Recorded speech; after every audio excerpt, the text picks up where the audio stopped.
Baik semuanya, kita lanjut ke materi kita pada minggu kedua, materi pertama. Jadi materi ini kita lanjutkan setelah sebelumnya kita membahas mengenai perangkat lunak ya. Jadi definisi perangkat lunak. Perangkat lunak itu terdiri dari tiga komponen bagian gitu ya. Ada the nature of software, lalu ada software legacy ya, dan beberapa domain software yang kita bahas. Baik, kita lanjut membahas mengenai software engineering gitu ya.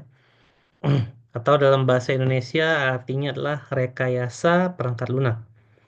Jadi kita di informatika ini memang lebih fokus pada masalah engineering software ya. Jadi sebagai seorang software engineer kita harus memiliki kemampuan yang baik dalam merekayasa suatu perangkat lunak sehingga perangkat lunak ini nantinya akan mampu digunakan dan menjadi solusi bagi permasalahan oleh usernya gitu ya. Baik, software engineering dalam bahasa ilmu pengetahuan gitu ya atau rekayasa perangkat lunak adalah salah satu bidang profesi di mana nama profesinya adalah software engineer ya. Dan tugasnya adalah mendalami cara mengenai pembangunan perangkat lunak. Jadi tingkatan software engineer itu masih di atasnya dari software developer ya. Jadi di situ dia akan mempelajari dan mendalami eh, tentang pengembangan perangkat lunak termasuk bagaimana cara membuatnya gitu ya, cara memelihara, memanage perangkat lunak itu, terus memanage organisasi yang terlibat dalam operasional dan pembangunan perangkat lunak dan lain sebagainya gitu ya. Nah, itu adalah definisi tentang keilmuan rekayasa perangkat lunak ya dari sisi profesi ya. Nah, dari sisi lain ya IEEE juga kita ambil referensi bahwa software engineering itu adalah penerapan suatu pendekatan di mana pendekatannya sistematis. Jadi sistematis ya pendekatannya. Sistematis itu berarti ada tahapannya ya. Jadi ada tahapan pertama, kedua, ketiga, dan seterusnya. Kemudian disiplin, disiplin itu artinya nanti tiap tahapan yang kita lakukan dalam pendekatan ini ya, pendekatan yang dimaksud adalah pendekatan pembangunan perangkat lunak, itu kita laksanakan dengan tepat ya dan efisien ya karena dituntut secara disiplin dan terkuantifikasi. Terkuantifikasi itu artinya dapat dihitung gitu ya. Dalam istilah kita sekarang itu adalah mengenai perangkat lunak ya, mengenai pengembangan, penggunaan, dan pemeliharaannya. Jadi dalam pengembangan perangkat lunak, pendekatan yang kita gunakan sistematis gitu ya. Dalam software development akan ada beberapa tahapan yang kita laksanakan, ada requirement, design ya, kemudian implementasi, testing, lalu deployment dan maintenance. Dan masing-masing untuk pengembangan itu kita laksanakan secara disiplin. Jadi bagaimana caranya memperoleh requirement yang tepat, bagaimana mendesain perangkat lunak yang baik, bagaimana coding yang benar gitu ya dan seterusnya. Disiplin dan terkuantifikasi artinya setiap tahapan itu bisa kita hitung. Misalnya requirement itu membutuhkan cost berapa, butuh sistem analis seberapa banyak gitu ya, memerlukan waktu berapa lama, nanti di fase desain juga sama, di coding juga sama dan seterusnya. Kemudian tidak hanya pengembangan, ya, sistematis, disiplin, dan terkuantifikasi ini juga berlaku untuk penggunaan dan pemeliharaan, gitu ya. Jadi perangkat lunak itu dari pengembangan, penggunaan, dan pemeliharaannya dilaksanakan secara sistematis, disiplin, dan terkuantifikasi. Jadi itu kata kuncinya ya. Sistematis artinya ada tahapannya, disiplin artinya tiap tahap dilaksanakan dengan benar, dengan baik dan benar, dan terkuantifikasi artinya setiap tahap dilakukan dengan baik dan benar dan dapat dihitung. Nah, gitu ya. Untuk pengembangan, penggunaan, dan pemeliharaan. Dan definisi tambahan ya, software engineering itu adalah studi atau ilmu pengetahuan yang kita pelajari untuk pendekatan seperti pada poin pertama ini. Jadi kita juga belajar teori mengenai pendekatan sistematis, mengenai disiplin, dan mengenai kuantifikasinya pengembangan, penggunaan, dan pemeliharaan suatu perangkat lunak. Makanya di pertemuan awal saya jelaskan bahwa kita nanti akan membahas tentang software engineering mulai dari awal sampai dengan akhir ya. Jadi mulai dari A sampai dengan Z gitu ya. Kita akan membahas tentang apa itu yang namanya software engineering atau rekayasa perangkat lunak. Nah, ilmu engineering itu sebenarnya sama gitu ya. Katakanlah ada civil engineering, ya, ada teknik sipil, kemudian ada teknik pertukangan gitu itu sama gitu ya. Di mana yang disebut dengan engineering itu kita mulai dari secara umum ya ini ya. Kita mulai dari desain dulu. Kemudian ya desain itu kita bangun dan kemudian jadi produk gitu ya. Kalau dalam contoh ini berarti kita punya desain rumah, ada denahnya. Lalu kita bangun rumahnya dan jadilah rumah. Nah, ini ilmu engineering secara umum ya. Kalau kita mau bikin jembatan, berarti kita akan mendesain dulu jembatannya ya. Kemudian kita membangun jembatan dan akan jadi jembatannya. Ini umum ya engineering. Terus misalnya kita ada ini pengembangan ya. Kalau misalnya kita punya pipa rumah yang bocor ya, saluran air pipa ledeng yang bocor nih. Berarti kita desain dulu ya, kita cari tahu dulu penyebab bocornya di mana, kita lakukan perbaikan dan perbaikannya jadi gitu ya. Nah, yang namanya rekayasa itu cara untuk perbaikannya itu banyak. Sama seperti cara membangun ya. Misalnya desain, build dan produk. Membangun itu banyak caranya gitu ya. Mendesain pun banyak sudut pandangnya. Misalnya dilihat dari denah, rumah gitu ya. Dilihat dari posisi, dilihat dari bangunan asli dan seterusnya. Membangun juga banyak caranya. Dimulai dari samping dulu, dimulai dari dinding dulu, dimulai dari lantai dulu dan seterusnya. Sehingga produk utamanya tetap satu ya, menuju satu produk. Nah, itu yang dinamakan dengan software engineering. Nah, maka desain dan implementasi ya secara umum ini kita akan lakukan rekayasa nih. Ya, dengan berbagai banyak cara tadi kita akan kombinasikan sesuai dengan keadaan lingkungannya gitu ya. Misal kita akan membangun rumah dan customer kita budgetnya cukup atau budgetnya tak hingga gitu ya. Maka kita bisa eksekusi engineering rumah ini dengan cara-cara yang mendekati teorinya gitu ya. Tapi apabila customer kita ternyata uangnya pas-pasan, mungkin kita bisa usulkan membangun rumah secara bertahap. Nah, dan bertahap pun akan bisa punya skenarionya lagi. Apakah mulai dari fasad depan rumah dulu? Apakah mulai dari ruang tamu dulu? Apakah mulai dari jumlah kamar yang sedikit dulu dan lain-lain gitu ya. Nah, itu yang dinamakan dengan engineering secara umum ya, rekayasa.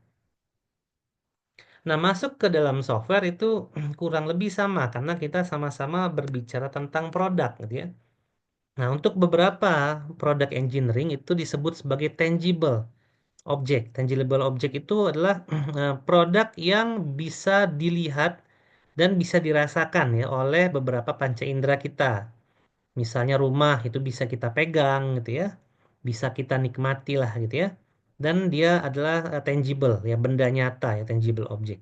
Nah, kalau software dia adalah intangible object. Oleh karena itu, nanti ya desain dan build-nya itu bisa jadi rekayasanya lebih kompleks daripada kita bangun rumah, daripada kita bangun jembatan dan lain-lain. Jadi lebih kompleks cara untuk rekayasanya, gitu ya. Tapi secara umum ya rekayasa itu ya sama gitu ya. Ada desain, ada build dan jadi produknya. Dan desain dengan build ini bisa diartikan secara khusus lebih luas gitu ya. Ini secara umumnya. Nah, mengapa software engineering? Nah, di sini yang mungkin dari awal pertemuan pernah saya singgung juga bahwa banyak sekali perangkat lunak itu yang berhasil diciptakan namun tidak pernah digunakan gitu ya. Nah, kita coba lihat definisi yang diciptakan itu seperti apa. Ya, dari buku yang kita pakai gitu ya. Maka di sini ada status ya, di mana perangkat lunak itu sudah selesai dibuat, sudah diserahkan, delivered, tetapi tidak pernah dipakai. Jadi sudah dibuat, sudah diselesaikan, nggak pernah dipakai itu ada 47%. ya, dari survei ya, di mana survei itu akan mewakili populasi. Jadi di survei di beberapa kondisi software dan udah pasti sampel software itu akan mewakili populasi gitu ya. Kemudian ada pemakai atau user yang sudah bayar untuk perangkat lunak itu tapi tidak pernah jadi atau diserahkan. Jadi bayar doang tuh. Bayar doang, ada projectnya, tapi projectnya itu tidak pernah selesai dan softwarenya tidak pernah diserahkan. Itu ada sekitar 29,7% gitu ya. Ini nggak bulat ya, ini saya lupa ada komanya yang hilang ya, ada yang koma 3 tapi saya lupa di mana gitu ya. Untuk melengkapi yang ini ya, yang 0,7 ini. Kemudian yang ketiga, perangkat lunak sudah digunakan tapi kritis atau ditinggalkan. Jadi perangkat lunak itu pernah dipakai tapi ditinggalkan gitu ya. Contoh sistem akademik kita yang lama, nah gitu ya. Pernah dipakai tapi ditinggalkan dan di dunia ini secara sampel diambil ada 19%-nya. Berarti ada cukup banyak ya di sini ya. Ada sekitar hampir 90 lebih ya. Perangkat lunak itu yang pernah jadi atau pernah ada usaha untuk membangunnya tapi sama sekali tidak digunakan gitu ya. Nah, yang berhasil digunakan itu hanya 5%, di mana 5% diantaranya adalah perangkat lunak itu digunakan setelah dimodifikasi. Jadi udah ada proyeknya, udah dibayar gitu ya. Namun revisinya banyak gitu ya. Dimodifikasi sedemikian rupa dulu baru bisa dipakai itu pun hanya 3%. Dan hanya 2% saja perangkat lunak yang berhasil digunakan sebagaimana mestinya. Artinya dari mulai pembangunan, ya perancangan, pembangunan, dan jadi produk perangkat lunak itu. Dari semua perangkat lunak yang disurvei itu hanya 2% saja.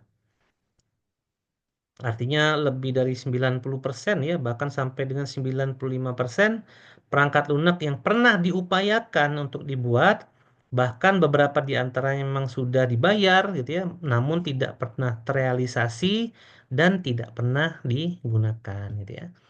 Nah, jadi seperti itu ya definisi perangkat lunak. Jadi kalau kita sekarang gitu ya menggunakan perangkat lunak seperti Facebook, seperti Instagram, kita kemudian coding dengan bahasa pemrograman PHP, Java gitu ya. Kita menikmati e-commerce seperti Tokopedia, Amazon dan lain sebagainya. Kita menikmati juga payment banking dan lain-lain. Itu hanya 5%-nya saja dari yang pernah diciptakan, gitu ya.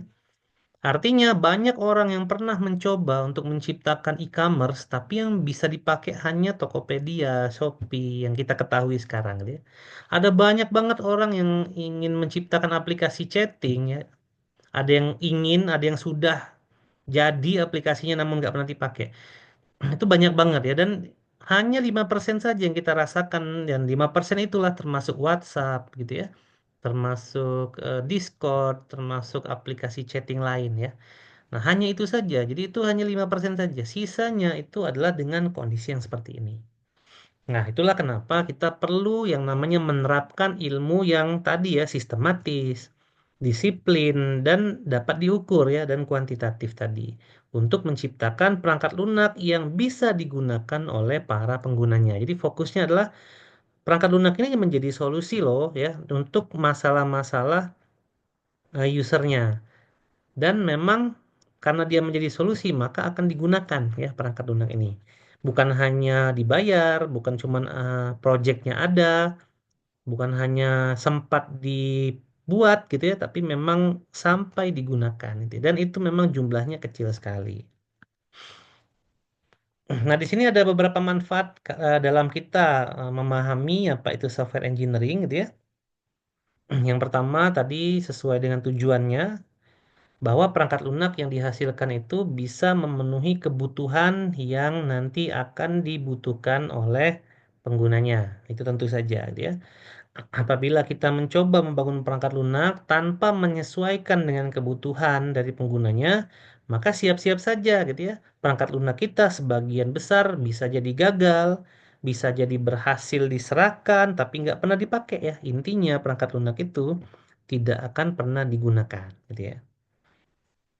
Kemudian Yang kita harapkan adalah perangkat lunak itu akan berjalan sebagaimana mestinya, seperti sebagaimana perangkat lunak itu berjalan yang sesuai dengan bayangan kita, gitu ya. Nah, itu adalah manfaat yang kedua dari software engineering ya. Jadi dia beroperasi dengan benar di lingkungan sebenarnya, bukan di fase development, tapi di fase production ya. Jadi produk, misalnya aplikasi web itu udah diinstal, udah di hosting dan kita gunakan. Nah, gitu ya, di lingkungan sebenarnya. Kalau kita bikin aplikasi web sistem akademik, berarti yang digunakan oleh mahasiswa, digunakan oleh dosen, digunakan oleh tenaga pendidikan, dan para user lainnya. Kemudian yang ketiga, manfaat lainnya adalah agar perangkat lunak itu dapat memberikan manfaat bagi yang menggunakan. Jadi si pengguna itu terasa manfaatnya. Apa yang mereka keluhkan dulu ya terhadap sistem kerjanya dia di dalam organisasi misalnya, itu dengan perangkat lunak dia mendapatkan manfaatnya. Lalu dengan software engineering kita akan membuat perangkat lunak yang efisien ya. Di mana efisien itu yang dimaksudkan adalah biaya yang dikeluarkannya bisa rendah gitu ya. Karena kita lakukan rekayasa dulu gitu ya sebelumnya. Lalu efektif dan sesuai dengan anggaran yang ditetapkan. Jadi biayanya rendah, waktunya sesuai gitu ya, dan memang itu dinyatakan layak ya untuk dirilis ya perangkat lunaknya. Kemudian yang berikutnya, dengan mempelajari software engineering ya, kita bisa membuat perangkat lunak itu dengan target tepat waktu secara delivery. Kita menyerahkan perangkat lunak itu tepat waktu, lalu perangkat lunaknya pun beroperasi tepat waktu, lalu usernya pun menggunakan itu ya tepat pada waktunya gitu ya. Dan tepat waktu ini kita bisa lihat dari pembuatan juga ya, dari proses, dari delivery maupun dari instalasinya. Jadi semuanya bisa tepat waktu.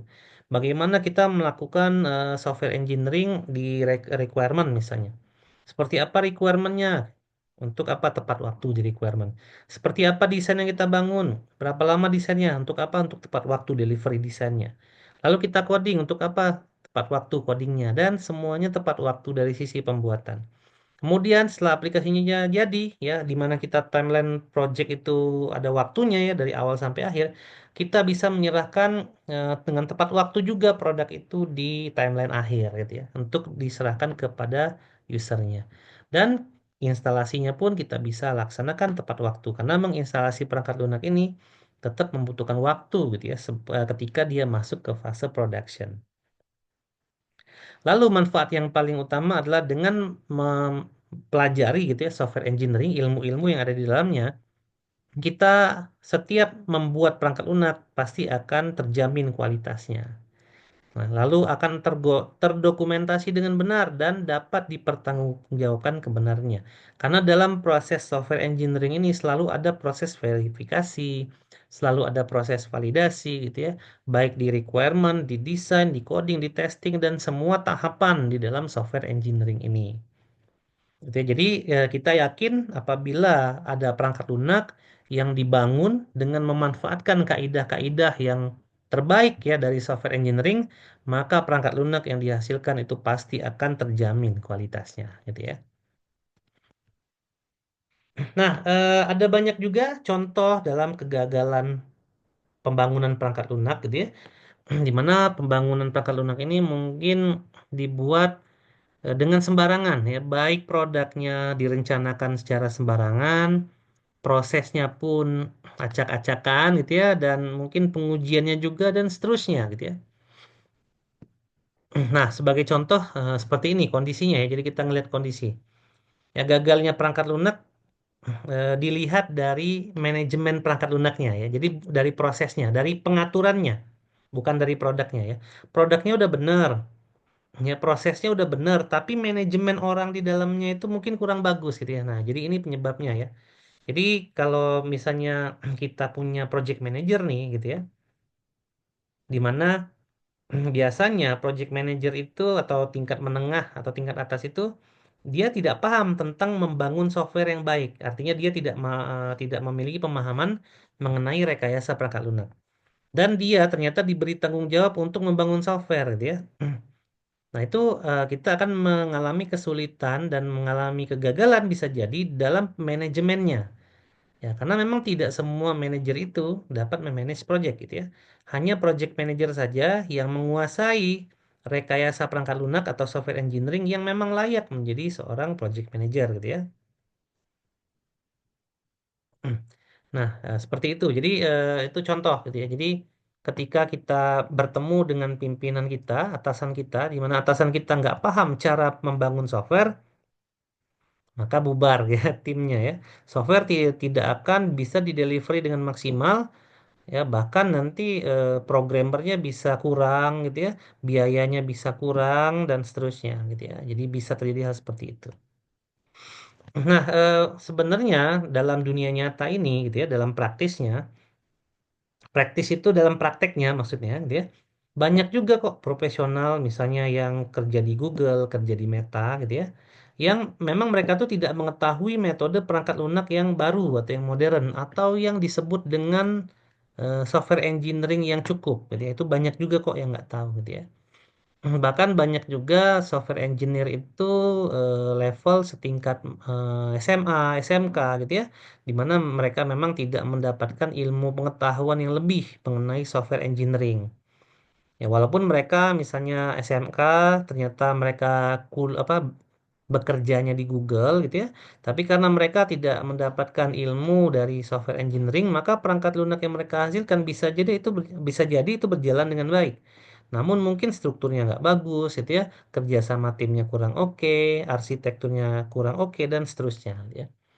Jadi banyak juga profesional yang tidak mengetahui metode pembangunan pakai lunak yang baik gitu ya. Nah, profesional aja banyak yang nggak tahu, apalagi kita gitu ya. Nah, untuk itulah kita coba untuk belajar mengenai ilmu software engineering gitu ya. Nah, masih ada juga yang membangun perangkat lunak yang kurang baik gitu ya. Artinya secara manajemen dalam menjaga kualitas atau kita sebut sebagai software quality assurance ya, itu juga masih salah dalam implementasinya. Dan perangkat lunak yang dihasilkan itu kebanyakan tidak terdokumentasi dengan baik dan benar gitu ya. Sehingga dokumentasi itu sering dianggap sebagai beban gitu ya. Padahal dokumentasi itu sesuai dengan definisi software yang kita bahas kemarin gitu ya. Di mana software itu terdiri dari tiga komponen utama. Yang pertama adalah instruksi komputer, kemudian yang kedua adalah data, yang ketiga adalah dokumentasi. Maka masih banyak tuh yang menganggap dokumentasi itu nggak penting, yang penting softwarenya jadi, dan itu salah ya. Kemarin juga kita belajar mengenai software legacy, di mana software itu nanti akan berkembang, nanti akan berevolusi. Bagaimana caranya berevolusi? Maka langkah pertama yang kita lakukan adalah melihat rancangannya dulu gitu ya. Lalu dari rancangan yang sudah ada, kita akan tentukan di mana letak evolusinya. Nah, rancangan itu adanya di dalam suatu dokumentasi gitu ya. Kemudian softwarenya udah jadi. Gimana cara makainya? Nah, itu juga ada dokumentasinya, yaitu user manual gitu ya. Nah, dan banyak dokumentasi lainnya yang dianggap itu menjadi beban gitu ya, atau dianggap tidak perlu dalam software engineering. Padahal letak dokumentasi itu sangat penting untuk di beberapa bagian gitu ya. Misalnya seperti software requirement. Kalau dokumen SRS-nya nggak ditandatangani gitu ya, artinya requirement tidak disepakati, maka itu berbahaya gitu ya. Bisa jadi di tengah jalan usernya bilang ini nggak gini aplikasinya, harusnya begitu gitu ya. Padahal kita udah sepakat tuh ya di awal seperti apa aplikasi ini akan dibuat. Namun karena tidak ada dokumentasi formal ya, hanya mulut ke mulut aja, maka bisa jadi usernya lupa dan user bisa mengubah kebutuhan itu seenaknya. Artinya nanti yang kita buat, misalnya kita udah coding nih, itu bisa jadi salah gitu ya, karena tidak ada dokumen formal yang nanti akan mengikat ya dari kesepakatan tadi. Nah, itulah pentingnya dokumentasi. Ya, dan memang sebagian besar di antara profesional pun itu masih meremehkan peranan dokumentasi gitu ya. Nah, kalau kita membahas tentang software engineering, ada 4 layer utama yang menjadi fokus kita. Ya, ini adalah gambarnya. Nah, kita bisa lihat bahwa yang menjadi dasar dari software engineering itu adalah a quality focus. Artinya kualitasnya yang jadi dasar gitu ya. Lalu kita nanti akan membangun aplikasi menggunakan bahasa apa? Bahasa itu di layer paling atas gitu ya. Jadi dalam melakukan satu rekayasa perangkat lunak, kita jangan fokus utama itu adalah di toolsnya, tapi kita fokus dulu dari bawah di quality focus. Kita ini ingin membuat perangkat lunak yang berkualitas. Lalu kualitas seperti apa yang ingin kita capai itu dulu gitu ya. Nah, baru dari situ kita bergerak ke atas menuju ke proses. Untuk mencapai kualitas yang baik itu prosesnya apa aja nih? Langkah pertama, langkah kedua, langkah ketiga, dan lain-lain gitu ya. Nah, baru untuk tiap langkahnya kita menggunakan teknik apa? Misalnya requirement kita pakai wawancara, coding kita pakai pendekatan berorientasi objek, kita pakai framework, dan lain-lain gitu ya. Dan toolsnya kita baru mikirin nanti requirement tools kita apa? Tools kita berarti SRS, Vision Scope dokumen, ya user story dokumen dan lain-lain. Codingnya nanti pakai IDE misalnya, pakai Visual Studio dan lain-lain gitu ya. Nah, jadi tools itu untuk setiap tahapan dalam rekayasa perangkat lunak itu menjadi layer paling atas. Ya, tools itu penting, tapi jangan jadikan itu nomor satu, tapi kita jadikan quality focus nomor satu. Karena dia yang menjadi dasar. Baru nanti prosesnya, proses A, B, C, misalnya requirement, desain, implementasi, dan seterusnya. Baru metodenya, untuk setiap proses itu metodnya apa aja. Baru nanti toolsnya yang dipakai untuk mengeksekusi metode di tiap proses tadi. Di mana itu akan menuju pada suatu fokus quality yang diinginkan dari perangkat lunak. Karena tentunya perangkat lunak yang kualitasnya bagus itu adalah tanda bahwa perangkat lunak itu suatu saat nanti akan digunakan gitu ya. Nah, di sini ada yang namanya software proses. Jadi software proses itu adalah tahapan-tahapan yang nanti akan kita pakai untuk membangun perangkat lunak ya, ini layer kedua. Di mana dalam software proses itu ada serangkaian yang dinamakan dengan aktivitas, action, dan task gitu ya. Jadi ada activity, ada action, dan task. Jadi ada tiga itu prosesnya. Nah, nanti dalam beberapa framework yang kita pelajari, salah satunya adalah frameworknya Pressman. Ya, software proses itu nanti akan ada communication, planning, modeling, construction, dan deployment. Di mana masing-masing ini nanti ada activity-nya, ada action-nya, dan ada task-nya gitu ya. Misalnya di communication ada activities-nya, ada action-nya, dan ada task-nya. Ada aktivitas yang dilakukan, ada action yang dikerjakan, dan ada tugas-tugasnya ya, ada list task-nya. Nah, kemudian akan ada beberapa dua framework lagi yang akan kita lihat itu ya. Dan sebenarnya framework itu mengacu pada suatu tujuan yang sama gitu ya. Nah, disitulah rekayasa gitu yang kita lakukan nantinya. Nah, untuk membahas ini nanti akan ada pertemuan selanjutnya gitu ya. Nah, mengapa sih butuh software engineering? Biasanya gitu ya. Ini adalah gambar yang sering dicontohkan gitu ya. Mengapa kita harus memahami ilmu rekayasa perangkat lunak? Kita tahu bahwa user itu seringkali gitu ya eh, bingung ya dia itu butuhnya perangkat lunak seperti apa. Sehingga perangkat lunak itu ketika nanti akan dibangun dan kita tanyakan ke user tentunya mereka itu biasanya menjelaskan ke kita tentang perangkat lunak yang mungkin tidak terlalu jelas gitu ya. Diilustrasikan di sini adalah customer itu pengen dibuatkan ayunan, tapi karena dia tidak paham ayunan seperti apa yang dia butuhkan, akhirnya dia definisikan bahwa ayunan itu tiga lapis gitu ya. Nah, ini ilustrasi gambarnya. Nah, karena apa permintaan dari customer itu tidak terbayang, maka kita sebagai project leader akan membayangkan itu. Oh, tidak mungkin ayunan tiga lapis. Ayunan itu ya satu lapis gitu ya. Tapi karena kita minim pengetahuan software engineeringnya, maka kita definisikan sebagai project leader itu adalah ayunannya seperti ini, gitu ya. Ini adalah ayunan satu lapis. Benar ayunan, tapi ya nggak di tengah juga, gitu ya. Ini gimana cara berayunnya, gitu ya kan? Tapi karena kita apa kurang ilmu, gitu ya. Kalau di sini kan ilmu membuat ayunan ya, maka kita belum kebayang bikin ayunan tuh gimana. Nah, itu juga kita terapkan di software, gitu ya. Kemudian sistem analis berpikir bahwa tidak mungkin ayunan bisa berayun kalau seperti ini. Nah, tapi karena sistem analisnya juga nggak paham rekayasa perangkat lunak gitu ya, maka dia merekayasa itu sendiri dengan knowledge-nya dia doang, semampunya dia, tanpa menggunakan standar-standar kaidah-kaidah yang tadi sistematis, disiplin dan seterusnya tadi, ya diterapkan di dalam mendesain software tersebut gitu ya. Secara logik dia aja mengatakan bahwa nggak mungkin ayunannya bisa berayun kalau kayak gini. Akhirnya direkayasa sama dia, dibikinlah bentuk kayak gini. Iya sih berayun gitu ya, tapi PR-nya banyak gitu ya.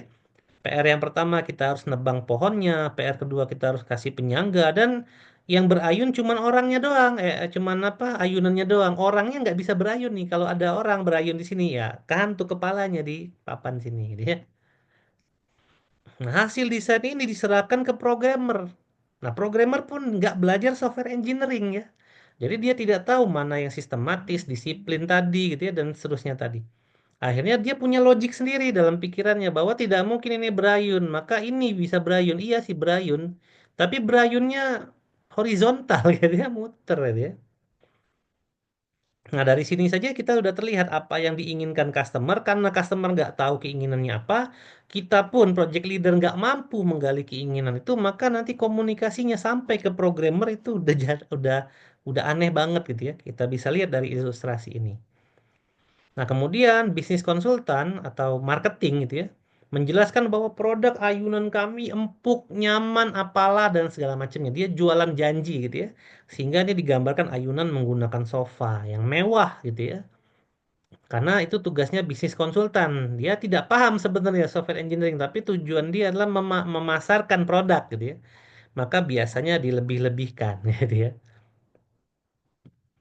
Nah, kemudian bagaimana project itu didokumentasikan ya? Karena orang nggak banyak dari kita nggak paham butuhnya dokumen apa ya, dari customer juga nggak paham, project leader nggak paham, analis nggak paham, programmer nggak paham, semuanya nggak paham, maka tidak ada dokumentasinya. Jadi dokumentasinya mana pohonnya nggak ada, Yunan juga nggak ada, gitu ya. Terus pas udah jadi diinstal, ya nih ya, what operation install. Jadi diinstal nih aplikasinya atau ayunannya di ilustrasi ini. Akhirnya cuman diinstal tali doang satu. Bisa berayun bisa gitu ya. Yang penting fungsinya jalan dulu bisa berayun. Tapi beda banget gitu ya. Apa yang diinstal, apa yang dikoding, apa yang didesain dan apa yang dipahami oleh user dan project leader.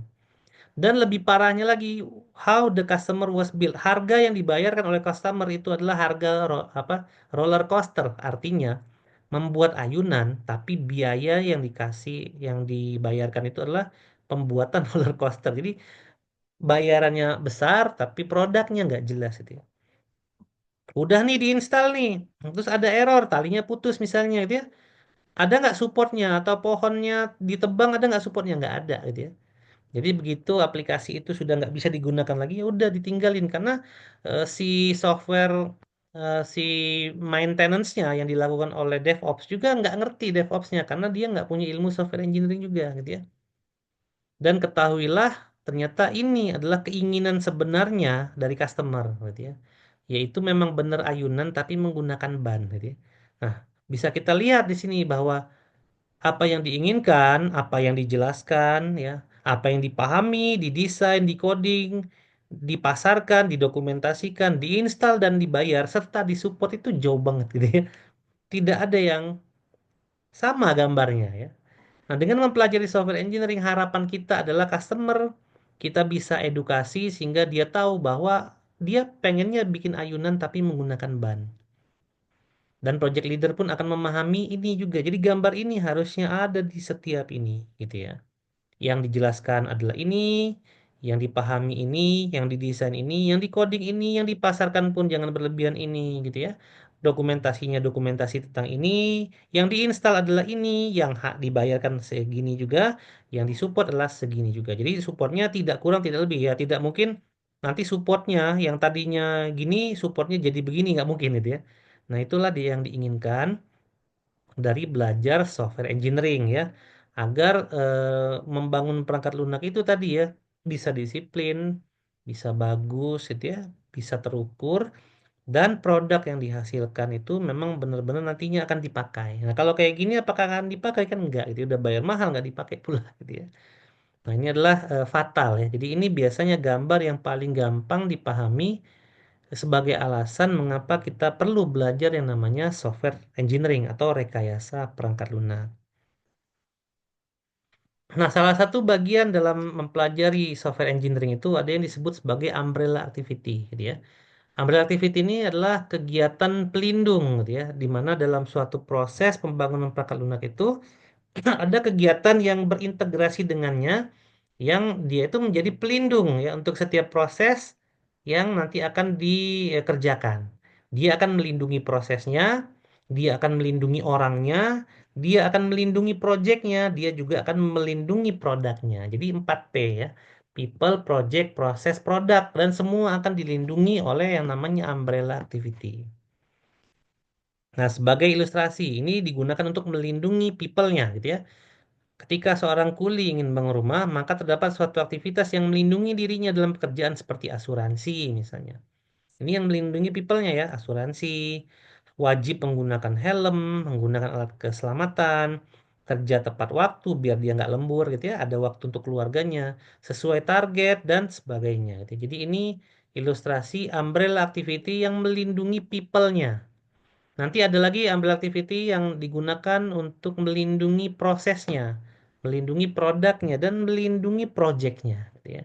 Semua itu akan dilindungi. Jadi saat coding pun ada aktivitas pelindungnya yang mana aktivitas pelindung itu akan melindungi programmernya, melindungi aktivitas di selama coding agar codingnya tepat waktu, berarti kan pakai IDE, dikasih training dan lain-lain, melindungi projectnya dan melindungi produk itu sendiri, gitu ya.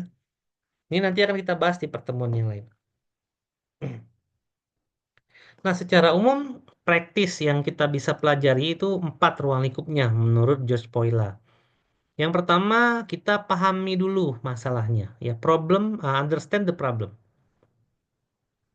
Lalu yang kedua, kita lakukan rencana bagaimana solusinya. Lalu kita eksekusi, ya, rencananya. Dan kita keluarkan hasilnya. Nah, di mana itu terbagi menjadi beberapa proses ya. Untuk understand the problem, prosesnya adalah communication and analysis menurut Pressman gitu ya. Kemudian untuk plan a solution berarti ada modeling dan desainnya, ya, plan a solution. Lalu ada carry out the plan atau eksekusi plannya, berarti ada coding ya, code generation. Kemudian kita deliver hasilnya itu ada di testing and quality assurance, gitu ya. Ini standarnya Pressman ya, dan disesuaikan dengan standarnya George Poila. Kalau misalnya kita lihat standar dari Ian Sommerville dan lainnya itu sama aja gitu ya secara umum gitu ya. Bahkan nanti mungkin kita di dalam mata kuliah RPL ini kita banyak membahas tentang standarnya Ian Sommerville ya daripada standarnya Pressman. Untuk software engineering practice gitu ya. Dan ini adalah 7 prinsip ya dalam mempelajari software engineering practice. Yang pertama itu semua reason eksis gitu ya. Jadi alasan mengapa software itu dibangun harusnya banyak gitu ya. Alasan mengapa ini dilakukan pasti ada gitu ya. Jadi the reason is all exist. Kemudian yang kedua, KISS ya, keep it simple, stupid gitu ya. Jadi mengerjakan segala sesuatunya itu dibuat semudah mungkin gitu ya. Customer mudah menggunakan softwarenya, developer mudah membangun aplikasinya, project manager mudah untuk memanage softwarenya, projectnya gitu ya, dan seterusnya gitu ya.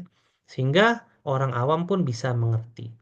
Kemudian yang ketiga, maintenance the vision. Jadi kita punya visi misi nih dalam membangun perangkat lunak. Nah, visi misi itu kita pertahankan gitu ya. Bagaimana ceritanya agar visi misi itu kita pertahankan. Lalu jangan lupa kalau membangun perangkat lunak itu apa yang kita produksi akan ada orang yang mengkonsumsi. Artinya kita membangun perangkat lunak yang jelek, maka ada orang nantinya yang akan mengkonsumsi itu sehingga mereka tidak puas gitu ya. Dan kalau kita bikin perangkat lunak itu bagus, akan ada juga orang yang mengkonsumsinya dan mereka akan senang ya dengan solusi yang kita tawarkan dalam bentuk perangkat lunak, gitu ya.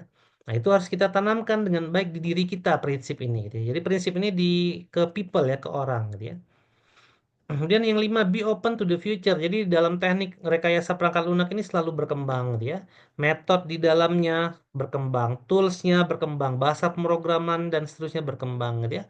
Prosesnya berkembang, ada tradisional, pendekatan tradisional nanti yang kita pelajari, ada pendekatan modern juga yang kita pelajari dan itu berkembang. Jadi kita selalu open terhadap pengembangan itu Lalu yang keenam, plan ahead for reuse. Kita membangun perangkat lunak itu jangan berpikir bahwa perangkat lunak itu setelah dihasilkan, jadi kita tinggalkan. Jangan ya. Tapi kita plan agar itu bisa kita manfaatkan lagi. Misalnya saya bikin sistem informasi kampus A, ya, sebaik mungkin saya bikin di mana nanti sistem itu bisa saya terapkan di kampus B. Bisa saya terapkan di kampus C, di kampus D, dan seterusnya. Kemudian apabila perangkat lunak itu nanti akan berkembang, berevolusi, maka saya akan merancang dan membuat perangkat lunak itu yang berevolusinya mudah. Artinya tidak perlu saya bongkar kodenya secara keseluruhan, tapi saya bisa melihat itu dalam bagian tertentu dan nanti saya evolusi di bagian tertentu saja apabila itu memang dibutuhkan, gitu ya. Jadi dalam merekayasa perangkat lunak jangan berpikir jangka pendek intinya, gitu ya. Tapi kita harus berpikir di mana pemikiran kita tuh harus jangka panjang. Contoh kalau kita memperbaiki pipa. Memperbaiki pipa kalau kita mikirnya jangka pendek ya udah ikat aja pakai karet selesai gitu ya. Nah, tapi kita tahu karet itu umurnya pendek ya. Kalau karetnya semua putus, bocor lagi gitu ya. Tapi memperbaikinya kita mikirnya jangka panjang. Oh, pipa kita bocor. Maka kita cari solusi jangka panjangnya. Misalnya kita cari tukang yang profesional, dia nanti tukang itu akan memotong bagian pipa dulu, disambungkan yang bocor tadi dengan yang baru, lalu dia lem satu lapis, dilapisin lagi lem yang lain dan seterusnya, sehingga nanti pipa ini akan tidak bocor lagi dalam jangka panjang, dia. Jadi plan ahead for reuse. Yang paling penting nomor 7 think ya, mikir dia. Dan kita memang diminta untuk selalu menggunakan akal pikiran kita dalam mempelajari rekayasa perangkat lunak atau software engineering ini. Nah, di mana general principle ini harus kita terapkan di diri kita, gitu ya, sebagai seseorang yang bergerak di bidang informatika, gitu ya, karena ini memang adalah ilmu dasar. Nah, dalam membangun perangkat lunak pun, gitu ya, ada banyak mitosnya, gitu ya. Misalnya mitos manajemen, gitu ya. Mitos manajemen tuh kalau saya programmernya outsourcing aja, berarti nggak apa-apa gitu ya. Software tetap akan dapat dibuat dengan baik, enggak gitu ya. Outsource itu bisa keluar, bisa masuk kapanpun. Orang bisa silih berganti. Jadi dari manajemen mengaturnya susah dan kemungkinan perangkat lunak itu nggak selesai juga tepat waktu, gitu ya. Ini realitasnya ya. Terus ada pelanggan, ada mitosnya juga. Perangkat lunak itu ternyata berubah terus ya, selalu update gitu ya. Tapi kayaknya tidak perlu dilakukan update itu karena harusnya software itu fleksibel. Nah, itu mitos. Padahal enggak. Software itu tidak sefleksibel itu gitu ya. Software itu nanti akan tegas terhadap suatu kondisi di mana kalau kondisinya berubah ya softwarenya kita ubah lagi. Jadi software itu tidak sefleksibel itu. Jadi tidak ada dalam software itu yang konfigurasi itu bisa semuanya. Oh, kalau ini nggak dipakai dihilangkan, kalau ini dipakai dimasukin. Ya kalau misalnya ini terhubung dengan A, kita hubungkan dengan A. Kalau enggak, kita nggak usah hubungin. Enggak gitu, gitu ya. Realitanya enggak gitu, gitu ya. Realitanya memang kebutuhan akan terus berubah, tapi memang eh, tidak perubahan itu fleksibel gitu ya. Jadi software itu tidak fleksibel. Kalau mitos lainnya adalah, ya banyak sih ya mitosnya ya. Misalnya kayaknya kalau coding itu pakai Notepad aja bisa. Enggak, itu mitos ya. Harus menggunakan case ya, computer aided software engineering, menggunakan IDE yang bagus, menggunakan bahasa pemrograman yang terbaru, menggunakan teknik enkripsi data, teknik security yang terbaik dan seterusnya. Itu adalah realitanya. Dan masih banyak lagi mitos ya mengenai apa itu software engineering. Dan kalian bisa lihat di bukunya Pressman itu ada beberapa list ya untuk mitos. Dan kalian bisa dapatkan mitos yang lain juga. Kalian bisa cari di bukunya Ian Sommerville. Atau kalian bisa sebenarnya tanya dengan ChatGPT gitu ya. Mitos tentang software engineering seperti apa. Banyak mitos yang beredar di masyarakat awam. Tapi secara realita itu tidak seperti itu gitu ya. Baik, jadi itu adalah mengapa kita perlu belajar software engineering, gitu ya. Walaupun memang kebanyakan inilah teori, tapi karena teori yang kita pakai itu adalah pendekatan praktis, gitu ya, pendekatan praktik, maka teori ini tidak akan jauh harusnya ya dari praktek yang pernah orang dulu lakukan ya dalam merekayasa suatu perangkat lunak. Baik, sekian video saya. Terima kasih sudah menyimak. Wassalamualaikum warahmatullahi wabarakatuh.